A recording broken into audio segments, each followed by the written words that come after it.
Nur Syafiqah Muhammad Sharif berusia 28 tahun berkongsi kisah duka apabila perkahwinannya yang sepatutnya berlangsung pada Jumaat 14 November 2025 tidak menjadi kenyataan selepas pengantin lelaki tidak hadir ke majlis akad nikah. Nur Syafiqah menjelaskan bahawa dia sepatutnya sudah bergelar isteri untuk perkahwinan kali kedua, namun jodoh tidak kesampaian apabila bakal suaminya itu tidak muncul pada saat yang paling penting. Menurut Nur Syafiqah, dia mengenali lelaki berusia 36 tahun itu sejak 8 bulan lalu. Lelaki berstatus bujang itu juga bekerja di kedai makan miliknya. Sepanjang hubungan mereka, dia tidak menunjukkan sebarang masalah dan hanya memaklumkan bahawa bapanya tidak merestui hubungan tersebut. Nur Syafiqah mengakui pernah beberapa kali menolak hasrat untuk meneruskan hubungan mereka kerana bimbang keluarga lelaki itu tidak menyukainya, namun lelaki berkenaan tetap menunjukkan kesungguhan sehingga mereka bersetuju untuk berkahwin. Sebagai ibu tunggal kepada seorang anak, dia juga berharap perkahwinan itu akan membawa sinar baharu dalam hidupnya. Lelaki itu bekerja sebagai pemandu lori dan kadang-kadang membantu di kedai makan milik Nur Syafiqah. Selain itu, dia turut merancang untuk meminta lelaki tersebut menguruskan premis cuci kereta yang diusahakannya. Namun, semua perancangan itu musnah selepas apa yang berlaku pada hari akad nikah. Nur Syafiqah menjelaskan bahawa mereka tetap meneruskan rancangan perkahwinan walaupun dihalang oleh bapa lelaki itu yang tidak menyukainya. Bakal suaminya memberitahu bahawa dia menyayangi Nur Syafiqah dan tetap tekad untuk bernikah. Malah lelaki itu turut menemaninya mencuba baju pengantin di butik. Sehari sebelum majlis akad nikah, lelaki tersebut datang ke rumah dan menyatakan bahawa dia mahu meneruskan majlis seperti dirancang. Pada hari sama, lelaki itu turut datang menghantar barangan catering untuk kenduri sempena akad nikah tersebut. Nur Syafiqah memaklumkan bahawa catering dibuat sendiri kerana dia mengusahakan kedai makan. Ketika lelaki itu menghantar barangan tersebut, dia tidak menunjukkan sebarang kelakuan mencurigakan. Namun pada malamnya, lelaki itu tidak hadir ke majlis makan yang diadakan, membuatkan Nur Syafiqah mula berasa tidak sedap hati. Kegusaran itu bertambah apabila pada pagi Jumaat 14 November 2025, mesej WhatsApp yang dihantar oleh Nur Syafiqah hanya dibalas dengan tanda biru tanpa sebarang jawapan. Situasi itu menambahkan rasa hiba dan tanda tanya tentang apa yang sebenarnya berlaku. Nur Syafiqah memberitahu bahawa Imam Qaryah Lubuk Batu turut hadir untuk menikahkan mereka, tetapi pengantin lelaki tetap tidak muncul sehingga majlis terpaksa dibatalkan.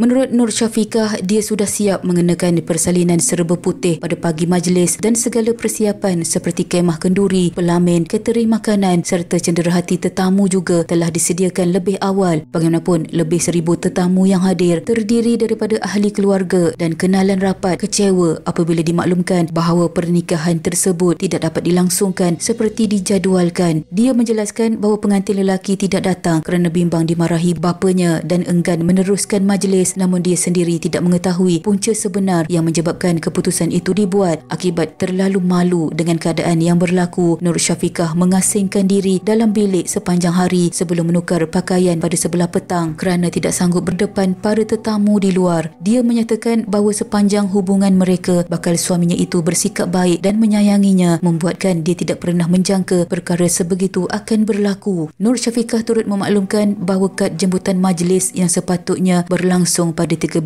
Disember telah diedarkan lebih awal dan semua persiapan seperti pelamin, pakaian pengantin serta barangan perkahwinan terpaksa dibatalkan pada saat akhir. Dia mengalami kerugian hampir RM12,000 menggunakan wang simpanannya sendiri. Sebagai anak bongsu daripada 5 beradik yang sudah kehilangan ibu dan ayah, dia hanya bergantung pada sokongan kakak dan abangnya dalam menghadapi ujian tersebut. Selain itu, Nur Syafiqah menjelaskan bahawa dia berpisah dengan suami pertamanya 8 bulan lalu dan hasil perkahwinan terdahulu mereka dikurniakan seorang anak perempuan berusia 5 tahun. Hubungan dengan bekas suaminya juga baik dan kerana itu dia tidak menyangka dirinya akan melalui pengalaman pahit sebegini. Dia telah membuat laporan polis di Ibu Pejabat Polis Daerah IPD Kubang Pasu kerana berasa tertipu dengan apa yang berlaku. Dia juga telah mendapatkan khidmat nasihat peguam dan bercadang untuk memfailkan saman terhadap pihak terlibat. Namun dia menyatakan bahawa sekiranya bakal suami dan keluarganya tampil memberi penjelasan, mungkin ada ruang budi bicara yang boleh dipertimbangkan, tetapi segala keputusan akan dibincangkan bersama adik-beradiknya terlebih dahulu.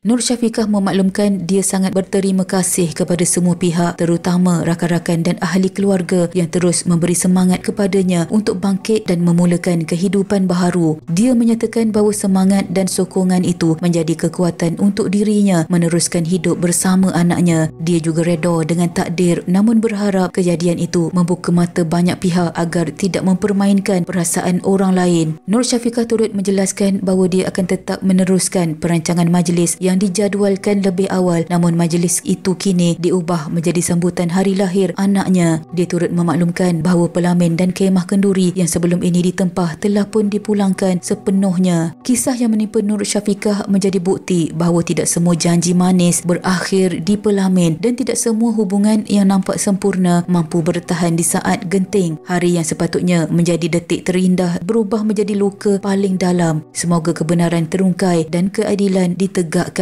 buat Nur Syafiqah. Sekian.